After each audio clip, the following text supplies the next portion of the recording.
அனைவருக்கும் வணக்கம். நம்ம டெய்லியும் prelims and mains point of வியூல 5 கொஸ்டின்ஸ் கரண்ட் அஃபேர்ஸ்ல இருந்து பார்க்குறோம். இன்னைக்கு என்ன கொஸ்டின்ஸ் இருக்கு அப்படிங்கிறத பார்ப்போம். First one, choose the correct statement about Supreme Court judgement on governor. ஆளுநர் மீதான உச்சநீதிமன்ற தீர்ப்பு பற்றிய சரியான கூற்றை தேர்வு செய்யும். சமீபத்தில் நேற்று தீர்ப்பு வந்துச்சு இல்லையா, அந்த தீர்ப்பு அடிப்படைகளை கேட்டிருக்காங்க. Governor has maximum 1 month to withhold is ascent. ஆளுநர் தனது ஒப்புதலை நிறுத்தி வைக்க அதிகபட்சம் 1 மாதம் மட்டுமே உள்ளது. நேற்று உச்சநீதிமன்ற தீர்ப்புல இந்த டைம் லிமிட்டை வந்து கொடுத்திருக்காங்க. ஸோ அதில் ஃபர்ஸ்ட் ஸ்டேட்மெண்ட் நம்ம கரெக்ட் தான். வித் ஹோல்ட் பண்றாரு அப்படின்னா 1 மாசம் தான் அவருக்கு டைம். சரிங்களா, 1 மாசத்துக்குள்ள நான் வித் ஹோல்ட் பண்றேங்கிறத சொல்லிடணும். Governor has maximum 3 months to return the bill or reserve it for president. ஆளுநர் மசோதாவை திருப்பி அனுப்பவோ அல்லது குடியரசுத் தலைவரிடம் ஒப்படைக்கவோ அதிகபட்சம் 3 மாதங்கள் மட்டுமே உள்ளது. அதாவது நேற்று தீர்ப்பில் என்ன சொல்லியிருப்பாங்க அப்படின்னா, இன்கேஸ் அவர் வித்ஹோல்ட் பண்ணிட்டு அவர் பில்லை ரிட்டர்ன் பண்ணணும்னு நினைச்சாருன்னா அது 3 மாசத்துக்குள்ள என்ன காரணங்களுக்காக அவர் ரிட்டர்ன் பண்றாருங்கிறத சொல்லணும். இல்ல அவரு அந்த பில்லை பிரசிடென்ட்டுக்கு ரிசர்வ் பண்ணி வைக்கிறார், பிரசிடென்ட்டுக்கு அனுப்புறாரு அப்படின்னா அது அதையுமே வந்து 3 மாசத்துக்குள்ள அவர் பண்ணியிருக்கணும் அப்படிங்கறத சொல்லியிருக்காங்க. ஸோ செகண்ட் ஸ்டேட்மெண்ட் கரெக்ட் தான். அடுத்தது, governor must give his ascent within 1 month if the assembly repasses the bill returned by governor. ஆளுநர் திருப்பி அனுப்பிய மசோதாவை சட்டமன்றம் மீண்டும் நிறைவேற்றினார் ஆளுநர் 1 மாதத்திற்குள் தனது ஒப்புதலை வழங்க வேண்டும் அப்படின்னு சொல்லி கொடுத்திருக்காங்க. மூணாவது ஸ்டேட்மெண்ட் கரெக்ட் தான். இப்ப ஆளுநர் ஒரு பில்லை வந்து திருப்பி அனுப்புறாரு, அசம்பிளி அதை பாஸ் பண்ணி மறுபடியும் கவர்னர் கையில் கொடுக்கறப்ப 1 மாசத்துக்குள்ள அவரு கட்டாயம் ஒப்புதல் அளிக்கணும். Must give his assent. ஓகேங்களா, இந்த இடத்துல மே அப்படின்னு கொடுத்திருந்தாங்கன்னா ஒப்புதல் அளிக்கலாம் இல்ல வேண்டாம் அப்படின்னு கொடுத்திருந்தா அது தப்பு. மஸ்ட் கிவ் ஹிஸ் அசென்ட் அப்படிங்கறத கொடுத்திருக்காங்க. சரியா, கட்டாயம் அவரு 1 மாசத்துக்குள்ள ஒப்புதல் அளிச்சே ஆகணும். சரியா, சோ 3 ஸ்டேட்மெண்ட்டுமே கரெக்ட் தான். ஆல் ஆர் கரெக்ட் அப்படிங்கறதா கரெக்ட் ஆன்சர். சரியா, அடுத்தது, India's rank in wind and solar power production. காற்றாலை மற்றும் சூரிய மின் உற்பத்தியில் இந்தியா எந்த இடத்தில் உள்ளது அப்படின்னு பார்த்தோம்னா, ஃபர்ஸ்ட் பிளேஸ்ல வந்து நமக்கு சைனா இருக்காங்க, செகண்ட் பிளேஸ்ல யூஎஸ்ஏ, இவ்வளவு நாள் தேர்ட் பிளேஸ்ல ஜெர்மனி இருந்தாங்க. இப்போ இந்தியா வந்து ஜெர்மனியை பின்னுக்கு தள்ளிட்டு இந்தியா வந்திருக்கு. ஸோ தேர்ட் பொசிஷன்ல நம்ம இருக்கோம். சரியா, அடுத்தது, choose the following personality. She served as the chairperson of Madras Social Welfare Board after independence. சுதந்திரத்திற்கு பிறகு சென்னை சமூக நல வாரியத்தின் தலைவராக அவர் பணியாற்றினார். அடுத்தது, at the Mahatma காந்தி's behest, she translated Thulasi Ramayana into Tamil. Mahatma காந்தியின் கட்டளைப்படி அவர் துளசி ராமாயணத்தை தமிழில் மொழிபெயர்த்தார். சோ இது ரெண்டு யார் ரிலேட் பண்ணி வருது அப்படிங்கறத கேட்டிருக்காங்க. சோ இன்னைக்கு ஹிந்து நியூஸ் பேப்பர்ல பாத்தீங்கன்னா நமக்கு அம்புஜத்தம்மாள் அவங்கள பத்தி ஒரு ஆர்டிகல் கொடுத்திருந்தாங்க. சரியா, சோ அதுல இருந்து எடுக்கப்பட்ட கேள்விகள் தான். சோ அம்புஜத்தம்மாள் அப்படிங்கறதா கரெக்ட் ஆன்சர். இவங்களை பொறுத்த வரைக்கும் இன்னும் 2 விஷயங்கள் நமக்கு தெரிஞ்சுக்கணும் அப்படின்னா, நான் கண்ட பாரதம் அப்படிங்கிற இவங்களோட ஆட்டோபயோகிராஃபி அப்படிங்கிறது இருக்கு.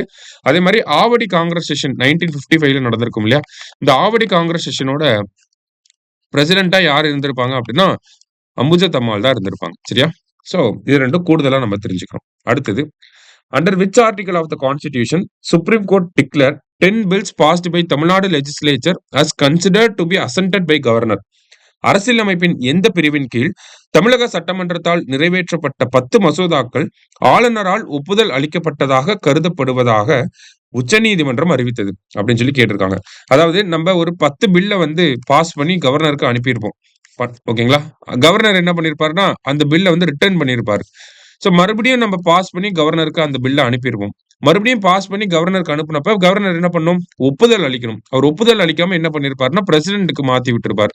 சோ இது வந்து செல்லாது, இந்த மாதிரி நடைமுறையை அவர் பண்ணக்கூடாது அப்படின்னு சொல்லி அந்த 10 மசோதாக்களும் எப்ப கவர்னருக்கு அசம்பிளி ரீபாஸ் பண்ணி மறுபடியும் எப்ப கவர்னருக்கு அனுப்புனாங்களோ அந்த தேதியிலிருந்தே அது ஒப்புதல் வழங்கப்பட்டதாக கருதப்படுகிறது அப்படின்னு சொல்லி ஆர்டிகல் 142 பயன்படுத்தி உச்சநீதிமன்றம் இந்த தீர்ப்பை வழங்கியிருக்காங்க. சரியா, சோ அந்த 10 மசோதாக்களும் பார்த்தோம்னா வைஸ் சான்சலரோட அப்பாயின்மெண்ட்டை ரிலேட் பண்ணி வருது. ஓகேங்களா, அதாவது இவ்வளவு நாள் பார்த்தோம்னா சான்சலரா கவர்னர் இருந்திருப்பாரு, அவர் தான் வந்து வைஸ் சான்சலரை ஸ்டேட் கேபினட்டோட அட்வைஸ்ல வைஸ் சான்சலரை அப்பாயிண்ட் பண்ணியிருப்பாரு. இப்போ நம்ம கவர்னர் பாத்தீங்கன்னா மாநில அரசாங்கம் சொல்லக்கூடிய நபர்களை வைஸ் சான்சலரா அப்பாயிண்ட் பண்ணாம அதுல ஒரு சில பிரச்சனைகள் கான்ட்ரவர்சி அப்படிங்கிறது இருக்கு. சோ அதனாலதான் தமிழக அரசாங்கம் 10 மசோதாக்கள், எல்லா மசோதாவுமே பார்த்தோம்னா யூனிவர்சிட்டி ரிலேட்டடா வரும். சரிங்களா, சோ அந்த 10 மசோதாக்களும் என்ன சொல்லுது அப்படின்னு பார்த்தோம்னா, இதுக்கப்புறமா வைஸ் சான்சலர் அப்பாயின்மெண்ட் அப்படிங்கிறது சீஃப் மினிஸ்டர் தான் பண்ணுவாரு அப்படிங்கறத சொல்லக்கூடிய மசோதாக்கள் தான் அந்த 10 மசோதாக்கள். சரியா, அடுத்தது, கன்சிடர் த ஃபாலோயிங் ஸ்டேட்மெண்ட்ஸ்.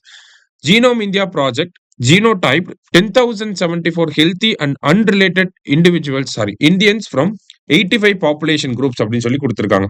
ஓகேங்களா? அதாவது ஜீனோம் இந்தியா ப்ராஜெக்ட் படி ஜீனோம் இந்தியா திட்டம் 85 மக்கள் தொகை குழுக்களை சேர்ந்த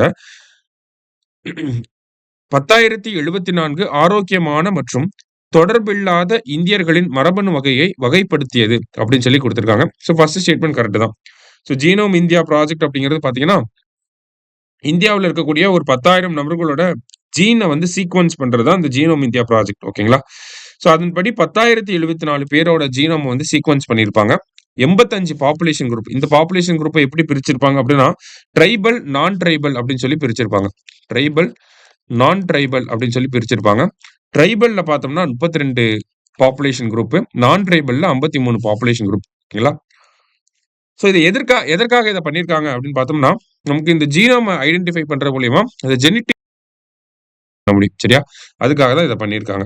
அடுத்தது the genome data are stored in Indian biological data centre Faridabad அப்படின்னு சொல்லி குடுத்திருக்காங்க. ஸோ செகண்ட் ஸ்டேட்மெண்ட் கரெக்ட் தான். மரபணு தரவு